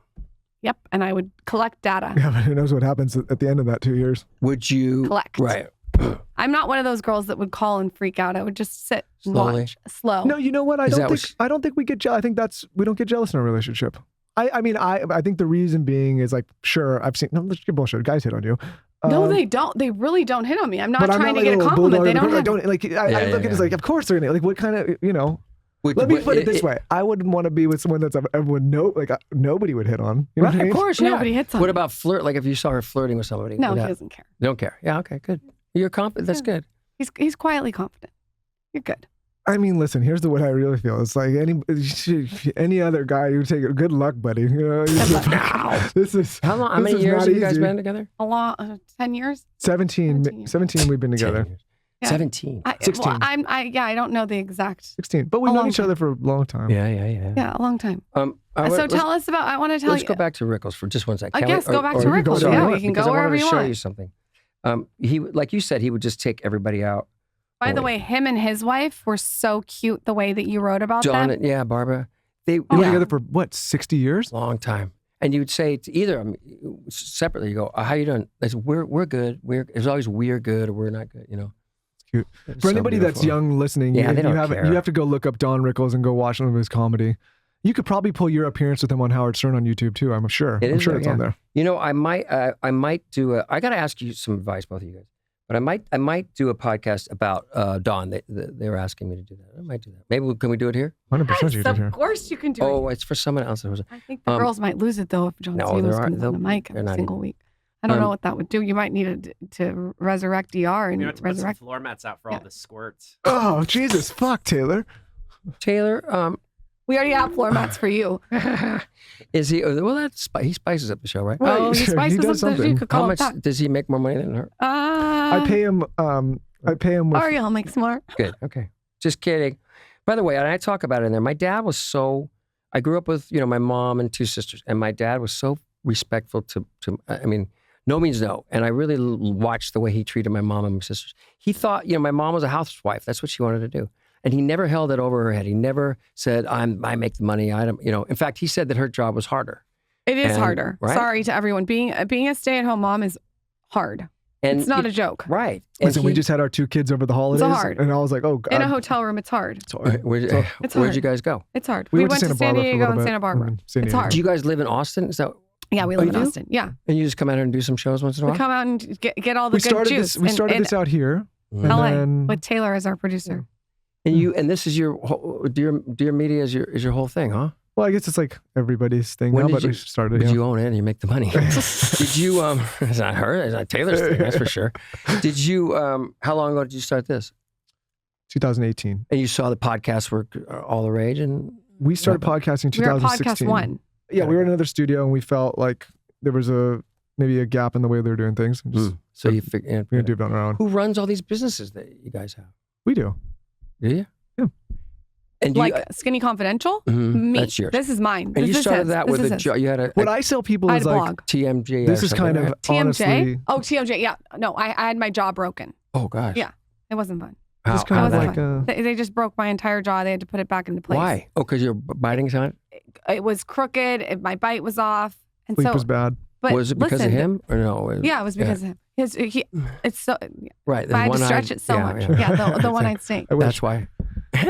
so you had that, and then you thought you were getting some ice thing, and it wasn't good on Amazon. No, it so wasn't then you good. come up with that. How do you? What makes this You know better what's than? interesting? How do you know that? Well, there's a thing called Google. I know. And, I know. No, It's I just always like to interesting. sort of come into these things knowing about you I mean, guys. And geez. so this was that, and this is better. Oh, I know why. Because the other ones didn't stay cold long The enough. other This ones- has stayed cold longer. Look at this. It's not that. John it's not, Stamos not does that. not need to ice roll, but he can. I've been given these before you put them on your face and stuff. I'm getting ready to do. So I just I did a Super Bowl commercial. It's coming out. I think I can talk about it. It's called what? That's amazing. Oh, yeah, it is. What's the commercial for? Well, it's I should talk to you guys about it. Zeem, and it's a free streaming service that that plays like local sports and news and events from all over the country. So if you want to know what's going on in San Diego, Cool. it's that. And eventually it's going to be, like, you know what? I'm not gonna pull it out there, but it's going to be something that it's going to be your home base, and you want to go there and figure out where you go. But I just did these commercials, which you'll see. But it's a smart thing. And then I'm finally doing a men's beauty line or something. I was going to ask you, where's the hair and skin? Yeah, well, it's not, the deal's not done yet, so I can't talk about. But what would you guys? So it's right now they have it's under eyes and a mask and face. You know, it's a great price point and everything. It's out there now. Every guy wants to know, because I've done my research. Yeah. How you get your jawline? Jawline? Yeah. I didn't. There's nothing. How would you even get a fake jawline? You could get. No. Yeah. You should do a product to tighten your jaw. Really? Yeah. What is that? Like there's like a mask that can go around the jaw. Oh. Like no, but I mean, look at I need a neck. What's going on with the neck? No. What do you do about- Don't what do you it. about Don't do that? anything to your face. Okay. Don't do anything to Well, your face. the neck is different than the face. We want to know your skincare routine. I think that's so smart to do a skincare and hairline for you. I think it's becoming popular, right, for men. it's and, like the Yeah, next hottest sure. category is I men's learned skin. There's from not a her. lot out there, I take right? her No. stuff. No, I Do take you her stuff. I really? take her stuff. I'm not kidding. do you make I don't make. So I take the I stuff she focus more uses. on Yeah, I tools. understand. But your skincare line would fucking crush it. Well, I hope it does, but maybe off camera, or if I'll get your numbers, and I might have to ask some questions. I would love to give you any skincare of my favorites for men. I have But what so is many your, for what my. are your favorites? I think you should do something for the brows, like a pomade, clear. What do you mean? What? Like a little brush, a little And a spoolie brush for the brows. for these? I know, but I think you should do the hair product. of course you next. should do hair. Maybe I'll do it with Because you guys. I can't believe Can you you do a haven't hair done product? hair and skin. I know. Well, Because even I'm looking at your hair and I'm getting pissed off because I'm Yeah, like, it is good. What do you use in your hair? no, because it's whatever. Yeah, it's KMS, I you know, that It's little nothing tube of fancy. stuff. You need Nothing your own fancy. stuff. I'll use. Well, look, I'm changing up routine because I've been using this product that I'm gonna endorse. Yeah. Which ones do you like, by the way? Which ones do I like? Like brands? Yeah. SkinCeuticals. Okay. For men. SkinCeuticals. Okay. I And like but Skin it's branded- Medica. Yeah. I'll write it all What's it down. called? Dr. Dennis. Here, No, I don't Taylor. need any of that. I have my own coming out. We're gonna But- make you a whole list after this. Michael and will then you can use look. your skincare products. He all day. So will Taylor. Do you have a pen? So what are other men's stuff? There's not many out there, No, right? there's not many out there. Right. It's No, crazy or for you you. use- Out of every single celebrity that I can think of, Mm-hmm. you should have your own skin and hair care. I was trying to combine the yogurt commercials I used to do and just put yogurt on your face and your hair. I Which mean, yogurt commercials great. did you used to do? Yogurt, whatever. I had a Super Whatever you Bowl want. commercial years ago. It was Greek yogurt. Yes. Greek. Well, you're Greek. What's your favorite commercial you've ever done? The one I just did for Zeem was really good. You liked it? I did some bread commercial. Oh, I did a funny one with Geico. It was and this woman was, I can't remember how it goes, but she was knitting or something. Something about John Stamos knit you a sweater, and they cut to me, and I'm like sitting across from her, and I'm knitting a sweater, and I was spinning. I had like a knitting, thing, and I played drums, so I was spinning the thing about.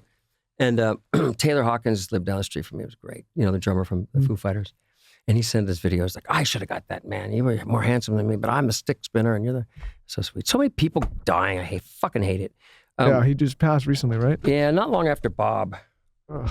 So what other? Let me ask I you would one more do question. a sheet mask. Let me one more question. What Serious. other products? I'm do gonna you write think them all are- down. One more But serious question. What other men products that are out there now? You need a sheet mask.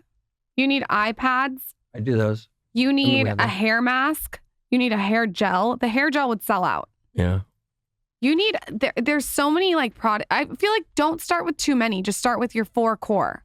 Is there anything that you've passed on, looking back, that you regret passing on when it comes to a gig? You Oh, talked okay. about something in your book, but I can't remember what it is. Like something you're like, fuck, I should have taken that. Or are there things that you've got a criteria, you just say no to certain things? I don't say no to anything really. I love these actors that come, and some of them do, but they go, "Here's my career trajectory. I did this, and I thought I was going to do this." Usually, say, "What? Okay, okay. I'll take that." Right? Oh, right. Just today, somebody calls. Oh, I'll do it. I said, "Well," and then because you never know what's going to really gonna hit. come. You know, like there's been projects that I've done that I thought were going to be the biggest thing, and they weren't. And then you go Like Greg Berlanti asked me to do a couple episodes of the show. Did you guys watch that Yeah. on Netflix? I played remember the Dr. Nikki on there? And the thing blew out. Like I was just, so you never know, right? I mean, you want to work with good people and everything, but That's a good one. You. I turned down La Bamba, that movie. I like that movie. It was great, and he was great in it. And I thought, You it would was be like- good in that too. well, I didn't feel comfortable playing a Mexican character. Even back then, I was like conscious of that, I think. And my dad was so mad because it came a hit, and because there was Zorba the Greek was a big movie that Anthony Quinn did. It was a Mexican played a Greek could play a Mexican, But I can't think of anything that really, you just do what you Just do what you do. I mean, there's a lot of things that I auditioned for that didn't get. I'm just waiting now. I'm just waiting for my Breaking Bad. That's it. And then, You're going to get it. You're going to get it. I'm not stressed anymore about it. You're going to get your He Breaking Bad. waited a long time. Yeah, right. Yeah. And it came out like, You have to tell me about your proposal to your wife. Our audience sorry. is I'm going to sorry. freak out for it. I'm sorry. It's No, I'm too all over the cute. place. It's too cute. We did it at Disneyland. I was very early morning. I got an email or text from Bob Iger, who's the CEO of Disney and one of the Just you guys old know? Bob. Yeah. one of the greatest guys. I've known him since the Full House days. He was the president of ABC, and I remember Right. barging into his office going, "Uncle Jeff, I need more lines." I was like, "Okay, Stamos, get out." But he hit me up in the morning, like at 5 or something. I don't know why I was awake. He said, at the time, he said, "Your girlfriend's really into Disney. That's so great."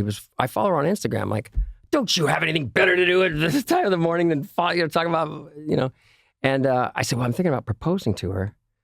And can you help me? Like, he said, yeah, what do you want to do? I said, I want to cut together a movie of all the most romantic moments in Disney animation. And I want to go to the animation building at Disney, and I want you to close it down for me. I'm not telling my fucking engagement story Yeah, I now. So wanna hear just go yours, on too. with yours, though. And I brought her in there. It was a hot day. And I said, can we, and they said, no, sorry, Mr. Stamos is closed. I said, my wife is pregnant. I got to get her into a cool place. Okay. I put on a whole act. And we get in there and we sit down. There was nobody in there. And all of a sudden the lights went out and she's like, grabs my hand. She's like, wow, what's going on? And then all the screens around us, this movie came up of all the, Kiss the Girl and all these really sweet romantic movie and moments in Disney movies. And then I got down on my knee and I said, will you marry me? And she literally held the ring and she before she said yes, there's a ring. She said yes, and it was really sweet. And then I had all my sisters and her family waiting for us at this club up there called the 21 Royal. And Did she watch you?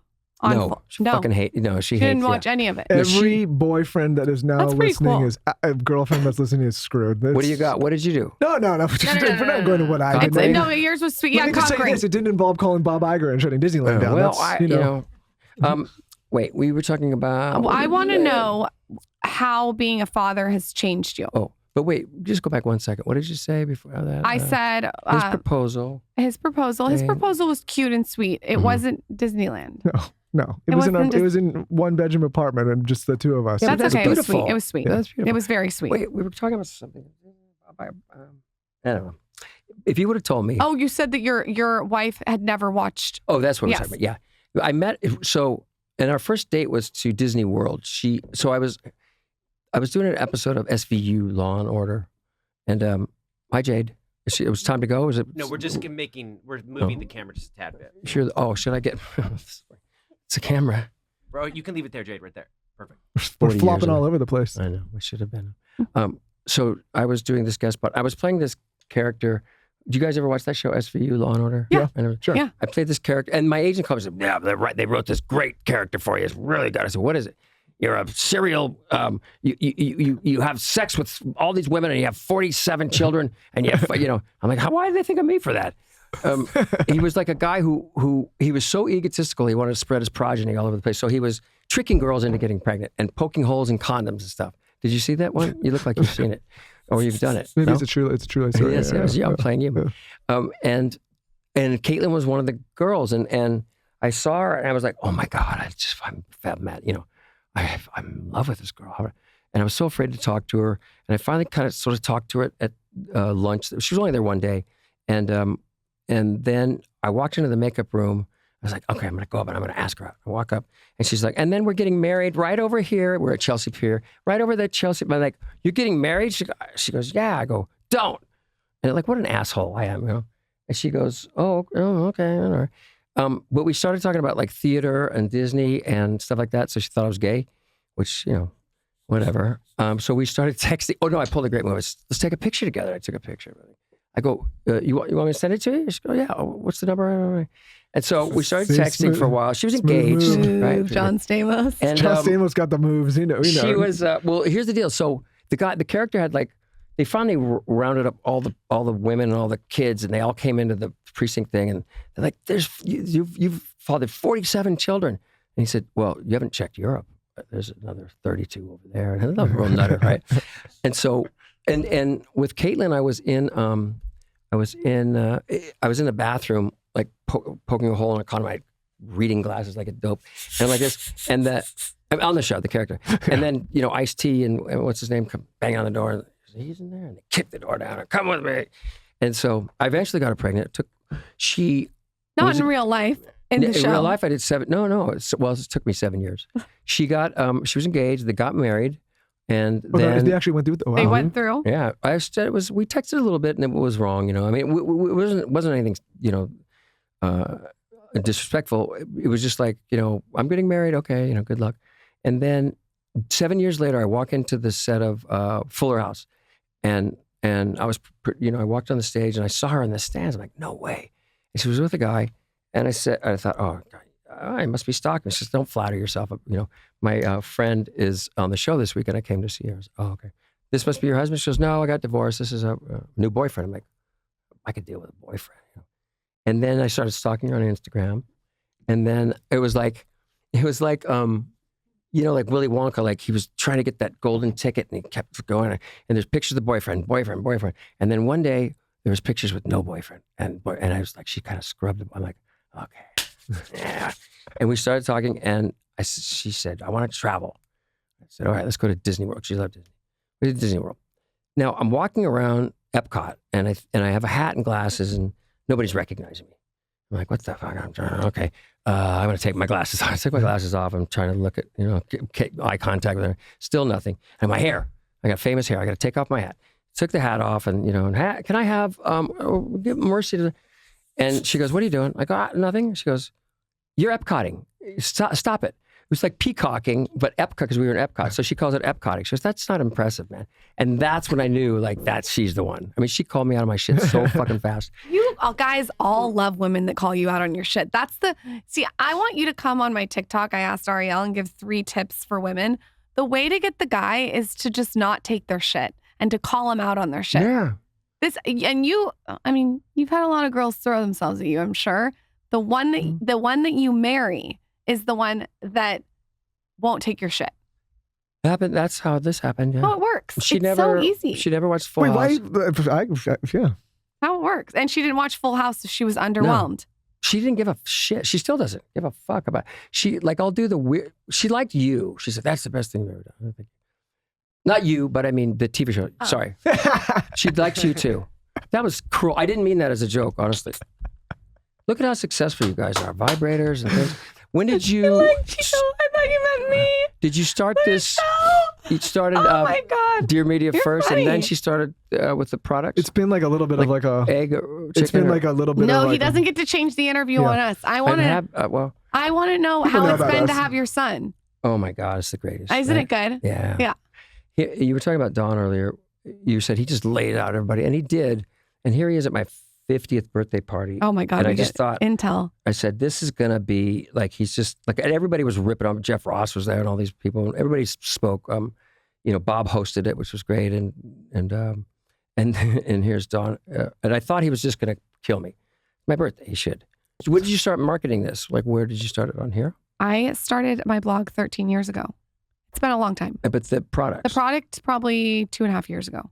And it just blew up? I mean, it's like it grows exponentially, slowly. It's like... So it's a bomb? It's a lot of products. It's not a bomb. Better not be. We better shut down the whole operation. It's a smash. Okay, what was I going to show you? Oh. The Rickles video. Yes. I bet it was something sweet. It was, yeah, well. Bert was just talking about how his success, when he took so long to hit. Yeah. on this podcast. He was talking about how it takes so long and you have to put so many Took him reps 20 in. years. And you have to be so militant and so disciplined. And he doesn't even feel still that he's made it. Yeah, he's so successful. What do you tell people that, I mean, the trick is to rise above the fray, right? With these podcasts. I mean, I think it's, Lauren and I have been doing the show now for 8 years, but if you think This about, show? yeah. Wow. But if you think about it's a her, long it's time. 2010. Long time. It takes, I mean, it took us feel- 3 years to make money Yeah. on the show. Yeah. I Takes a mean, I long think time. everything takes time. Yeah. Where does the nothing's money been- come from here? The sponsors and Yeah, I mean, just there's that, and then I think the products, and we Right. invest in businesses and produce other people. But I mean, like how do you find a business that you want to invest in? Like my skincare thing. I want to invest in skincare. I say, listen, I'll accept nothing less from a men's skincare brand except John Stamos' Okay. face on the All right. front. I can't believe you don't even, like, I feel like that You would must- do you have skincare stuff that you sell? I have skincare stuff, but What do it's you not. use? What I do you use do? SkinCeuticals. I use colostrum. I just got a salmon semen facial. It's not salmon semen. Yes, it it's is. salmon like DNA. I got salmon semen on my face. Whoa. It really works. So his Yes. name was Salmon. You should Salmon. make John Stamos' salmon semen. Salmon Janet. Salmon. John salmon semen. Okay. This there. Should we go to Rickles just to John get rid of Seaman. the boner? Yes, yes. This is the headline of the show. You should take it down Rickles, by the way, Taylor, if you don't want to have orgasm so fast. You think? That would stop it. I wish that he was around to meet Billy because they would have. And I wish Really? Bob was. Billy has he's a very funny kid already. Very charming, too charming. You know, calm him down a little bit, like we said. That doesn't surprise me. Yeah. And you're Wait, 4 years old maybe girl? we should introduce our daughter's name, Zaza. Zaza? Zaza's ready to meet Billy. This is how you spell it. Zaza? Zaza. That's cute. How did you get She that? was super into Zsa Zsa Gabor. Oh, no. Yeah. You were? I'm telling you, I love. You like all the old. I love it. Loves I'm like all the how you are with biographies. Don Rickles. Yeah. I'm like that with old Hollywood. Really? Like who I else? love Who else do you like? Zsa Zsa Gabor, Marilyn Monroe. Right. Who was I reading about the other day? Robert Evans. I just read his Yeah, I book. knew him. He's good. Oh my God, I love him. Yeah, he's the best. Did Was you he- listen to his? He has a book on tape called The Kid Stays. It was a movie. I read it. Oh, you Read the did? book. So good. I love. Did I I'm fuck telling her? you. You That's bet why I you did. did such a good job. Did I you see read that this new book all the show? time, and yours is really good. Did you listen to the audio? I read it. But I'm saying, did you listen to the audio? No, does Did he you do- say the audio? Did you do the audio? Yes. Oh, I didn't I listen. was I going read. to get Britney Spears to do it, but she didn't.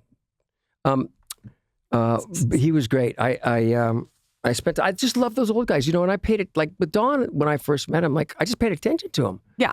And Bob was, he was hanging around with Brad Gray and these guys, and I spent time with him. I would go to his office over there on Paramount. He'd say, one time we were at dinner. He said, I used to have a pubic hair collection. I'm like, really? Yeah, like little Coke bags filled Jesus with Christ. pubic hairs on a corkboard. My third or fourth wife made me get rid of it. Girls don't have pubic hair now, John. Okay, thanks, Bob. We're eating. We're having dinner. And he was, I think John knows that. I think John knew that. he was great. Do you Who know else what? do you One like? of the smartest things I've ever heard. Mhm. Bob Evans said that he built his tennis court at his house Mhm. and he built it the most magnificent, most expensive possible way he could with the most professional everything. Mhm. That And he said tracks. it was something that money couldn't buy. And so what happened is everyone congregated towards his tennis court and would play, and he would be able to use the tennis court as a way to network. Yeah. And he said it's not that he had a ton of money. It's that he had this tennis court that every single person in Hollywood wanted to play at. I thought that was Yeah. The pretty show they smart. just did on The Godfather. Yes, Like, that guy was great. That was good, Played him. right? Yeah. He lost that house. It was a really cool house. I went there, and then Jack Nicholson, I think, bought it back for him. Oh, good. And That's he lived cool. in that house. And that That's tennis really court was cool. there. Who else? I hosted Bob's roast for Comedy Central, I saw and that. it was the last great roast, I think, because can it was all watch his that. friends. You did watch it? I didn't watch it. I watched Michael it. did. Yeah. Cloris Leachman was on there. You would love her. Oh my God, I gotta watch it. She showed up like it was. I think we did it in August, and I invited her to my birthday at my house, and she showed up about midnight, like wet. She just got out of the shower, comes in, hey, Stamos, and she's like sitting next to my mom. I'm blowing out candles. She's like, this is the camera, flipping on the camera. But she had a great joke on there. She said, I'm not here to roast Bob Saget. I'm here to fuck John Stamos. It's funny. I remember that. You probably like her. I love it. I need to watch that. It was pretty good. You know who my other celebrity crush was when I was little? who? Besides you? Who? James Gandolfini. Really? Kind of different. Kind of different, right? A little bit, yeah. A little yeah, bit. Well, my wife, like the guy she had the biggest crush on, and this is why I don't really worry about it, it was Ted Danson. That was her, like, and I introduced her to her one time. Ted and she was like, Danson? yeah, from Cheers. Of course. Ted Danson. That's an He's great interesting on one. Curb too. Yeah, Yeah, he is good on Curb. John Stamos, you're a legend. You Not can come really. back I could have anytime looked you into your want. eyes all day. You too. Both I of mean, you guys. Maybe anytime you hers want. more. I hope next time you come on, you have a skincare routine that Michael I want can. you guys to help me do it. Let me see it. I mean, And I think you should do the Rickles podcast idea because I bet it would be awesome. where can everyone buy your book, find you, Instagram, all the things? Yeah, well, the things. I mean, Amazon. it's Hear him read it. yeah. I like the audio is really. I'm trying to think. I had some things to talk about. Yeah, what are you I you just been promoting listening right to now? What are you everything. doing? Nothing. Just hanging out. Just your book. Just No to come big see you deal. guys. I'm really impressed with the two of you. I think it's beautiful to watch the way you Thank you. That's are very to each other, the respect you show for each other. I heard on the show, Thank you. and you guys are Thank you. like hardworking, good people, from what I gather. So Am I nice. right? I mean it. No, I appreciate that, man. And That's, I super nice. just, it's just, I'm very grateful that you guys have me on here, and We're I'm really, very grateful that you came on. We're yeah. grateful you came, man. Can I come back some other? You You can can come come whenever back you want. literally anytime I you thought you're want. taking over as the co-host. I thought you're going to. You're great on a mic. I'm not surprised Stern had you on so much. I we mean, could just talk and No. talk and talk. It's a lot of talking. I feel bad because as I listen to some of the shows, I really learned a lot. I don't know what anybody learned from this today, I think but they learned a couple of things. just be yourself Yep. and be a good person, right? You guys go buy his book. It's so good. I know you'll all like it so much. At John Stamos on Instagram. Right. When I saw that you were following me today, Mm-hmm. I screenshotted it and You sent did? it to my husband and thought, And then I if you would have screenshotted told me, I that- followed him too. Yeah, would've then I told me. screenshotted it back and Yeah, I I said, said, fuck you you. would have told yeah. me. I said, what There's the fuck? My follow. I'm just No, saying. don't. No, no. you don't need to see. Please, no. Don't. I don't want Taylor to. Edges. No. Yeah, Taylor. Unless you Yeah. want to just see close-up shots of razor burn. No, thank you. Hey, the bare naked cucumber on Instagram. Go John find him. Stamos, come back anytime. you. Bless you guys. Thank you. Thank That you. was Thank so. you. You're